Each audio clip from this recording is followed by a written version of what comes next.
सभी मेरे YouTube मित्रों को मेरा नमस्कार। माघ मेले में थोड़ी व्यस्ततावश मैं इधर अपने दैनिक रामचरितमानस के जो व्याख्यान है नहीं दे पाई। आज से पुनः प्रारंभ करते हैं। ईश्वर इसमें सफलता प्रदान करे। मैं अपनी दिस कीन निहोरा, तिन निज और न जलाऊ बभोरा। बायस पली होती अनुरागा, होए निरामिस कबहु न कागा। बंधु संत असज्जन चरना, दुख प्रद उभय बीच कछु बरना।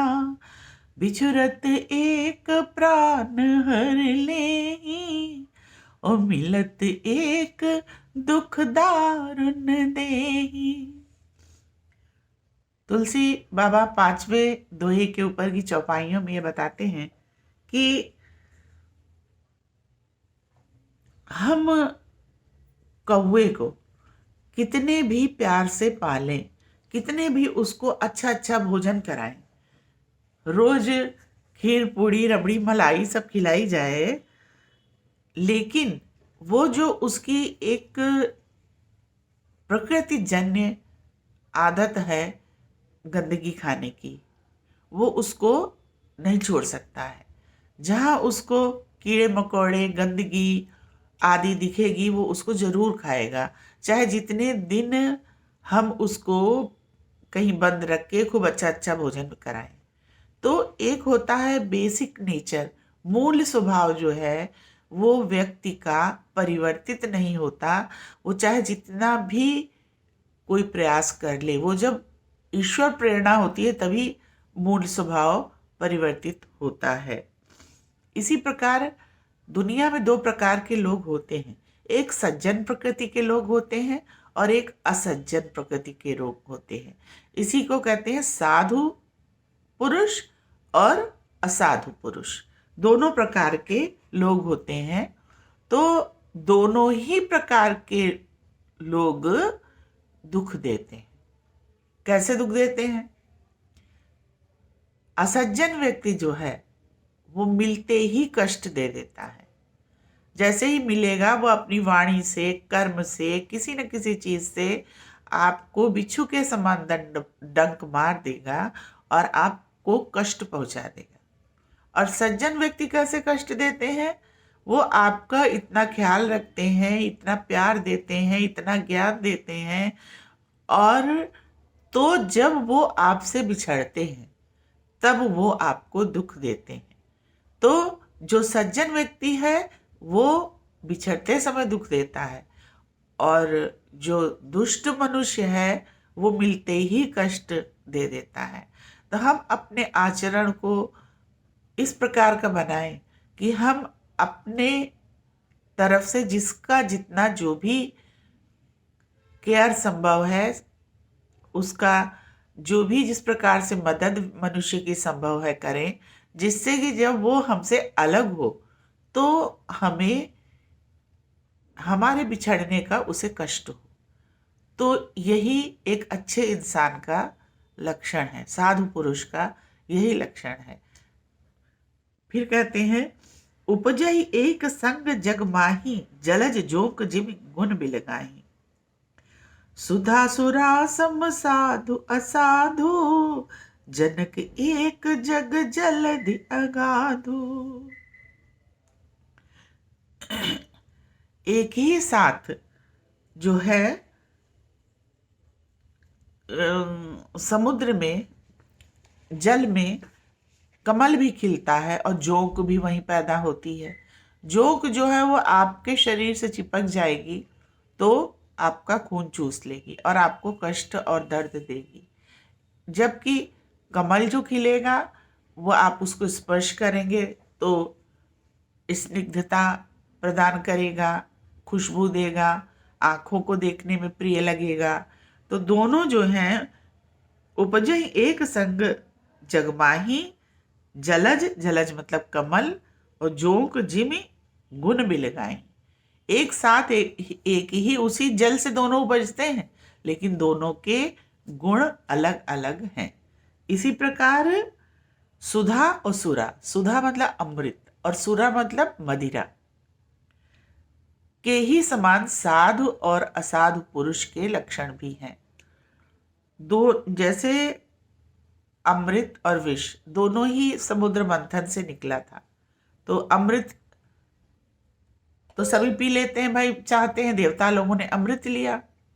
विष किसने पिया? भगवान शिव ने। तो शिव के समान इस संसार में रहिए। यहाँ साधु भी हैं, यहाँ असाधु भी हैं, यहाँ अमृत भी है और यहाँ सुरा भी है। सुधा, अमृत, सुरा, मदिरा। तो शिव का क्या है? समाधिस्थ रहते थे शिव, और उन्होंने हलाहल विष पिया लेकिन अपने कंठ तक सीमित रखा, कंठ के नीचे नहीं उतारा। इस प्रकार हमें ये प्रेरणा लेनी चाहिए कि समाज में जो बुराइयां हैं, हम उनके बीच में रहते हुए उनको कंठ के नीचे ग्राह्य न करें, उसको देखें, समझें और उसको ग्रहण न करें। साधु पुरुष भी और असाधु पुरुष ये भी सुरा यानी कि मदिरा और अमृत के ही समान हैं। तो विष को कौन पी सका? शिव। अमृत देवताओं ने ले लिया, लेकिन शिव के अंदर इतनी शक्ति थी साधना की कि वह विष भी उन पर असर नहीं किया। तो हम बुराइयों के बीच में रहें। आज के बच्चों को यह शिक्षा दीजिए कि हम बुराइयों के बीच में रहें, तो भी जैसे शिव ने विष धारण किया लेकिन उनके असर नहीं हुआ क्योंकि कंठ के नीचे नहीं गया। तो जो बुराई हमको लगे कि ये बड़ी अच्छी हमारे को ग्राह्य है, उससे कैसे दूर रहा जाए और अपने इस जगत में हम साधु पुरुष अच्छे मनुष्य बन के निकले। ये इससे हमको प्रेरणा लेनी चाहिए। भल अन्न भल निज निज कर तूती, लहत सुजस अपलोक विभूति। सुधा सुधा कर सुर सरि साधु, गरल अनल कलिमल सरि ब्याधु। गुणव गुण जानत सबको, जो जेहि भाव नीक तेहि सो। अब अपने अपने ये तो करतूत यानी कि कार्य हैं, कोई बुराई के कार्य कर रहा है, कोई अच्छाई के कार्य कर रहा है। और अगर आप बुराई के कार्य करोगे तो आपका समाज में अपजस फैलेगा, निंदा होगी, और आप अच्छाई के कार्य करोगे, सदाचरण करोगे तो आपकी प्रशंसा सब तरफ फैलेगी।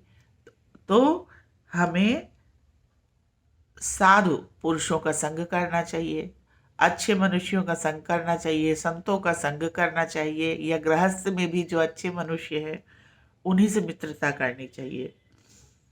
और हर व्यक्ति जानता है कि क्या अच्छा है क्या बुरा है, लेकिन अपने अपने रुचि के अनुसार जिसकी बुराई की ओर रुचि या बुराई को अधिक प्राथमिकता दे रहा है वो बुराई की ओर आकर्षित हो जाता है।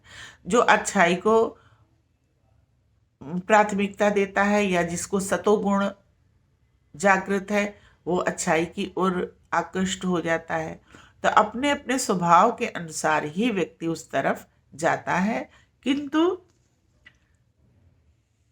भक्ति अगर हम करते हैं, ईश्वर पर हम विश्वास करते हैं, प्रभु को समर्पण भाव से जीवन जीते हैं, तो हमेशा ये ध्यान रखिए कि हम किसी भी गलत पंथ पे जा रहे हैं तो कोई ना कोई दृष्टि हमको हमेशा देख रही है, वो है परमात्मा की दृष्टि।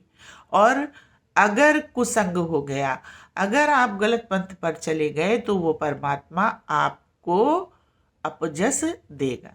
तो अपजस न मिले, कष्ट न मिले, इसके लिए सदाचरण करें और ईश्वर परायण जीवन में जिए।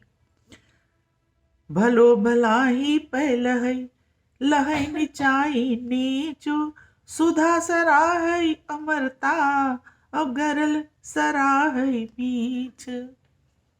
जो भले मनुष्य हैं वो किसी भी परिस्थिति में भलाई करना नहीं छोड़ते हैं, और जो बुरे हैं वो बुराई करना कभी नहीं छोड़ते हैं। जैसे मैंने अभी कौए का उदाहरण दिया। तो जब हम भलाई के पथ पे चलते हैं तो हमारी प्रशंसा होती है, और जब हम बुराई के पथ पे चलते हैं तो हमारा अपजस होता, हमें अशांति प्राप्त होती है आत्मा से।